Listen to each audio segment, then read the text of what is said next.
As part of creating transformational spaces with our yoga classes, one of the ideas and concepts we can explore is theming. When creating a theme for a yoga class, it's important to consider a few things. First and foremost, what's your intention with the theme in the class? This should be something that you could simplify down to a word or a phrase. Something simple that you understand becomes the context of the theme. Once you have what that theme is simplified, now we can find a relevant story for that theme. This could be a mythic story, a personalized story, but it's something that specifically relates to what it is that you intend to want to teach within your theme. From there, we want to simplify and personalize. There's an art form to making a story personal without it being about you. The point here is, how can I relate the story to myself, especially if it's a mythic story. If it's a story about you or something in your life, chances are you're in it.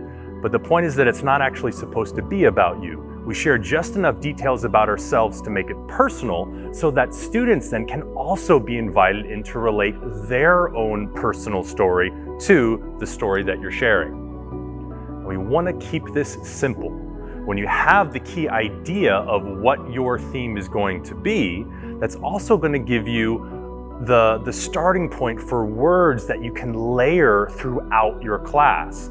As well, we're going to weave the theme throughout the class as well. We want to avoid what is called the theme sandwich, where you mention something about a theme at the beginning of the class, there's no mention of it whatsoever throughout the class, and at the end you're like, and live your life with more love, namaste, and you go about your day.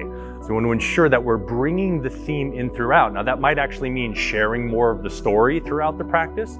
It could also simply mean bringing in the qualities that is part of your original intention with the class throughout your class, the way that you're cueing and wording and opportunities and moments of stillness, or within the postures themselves.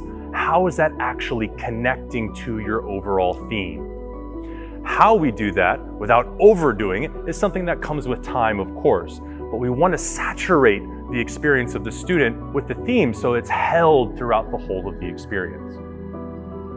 And then finally, it's important to remember that this is more about feeling than it is information. We don't need to fill people up with a whole bunch of information. We want to evoke an experience and feeling for people within their class that can help to hold the overall space of all the postures and asana and everything else that you're doing. So to recap, to come up with a theme, we want to come up with a simple idea, something that can be explained in a word or a phrase. Love, generosity, presence. Once we've got that idea, now we can draw out a relevant story, whether it's a personalized story or a personal story or a mythic story or something else. Then the idea is to keep it simple. We think elevator pitch here. You only got a little bit of time to share the story. We won't take up too much time at the beginning of a class. Just enough personal information to connect with the story. How does the story relate to you? What does it mean to you? That allows the students to come into that space. And then we weave it throughout the whole practice by offering words that invite people into that overall original intention that you created for the theme.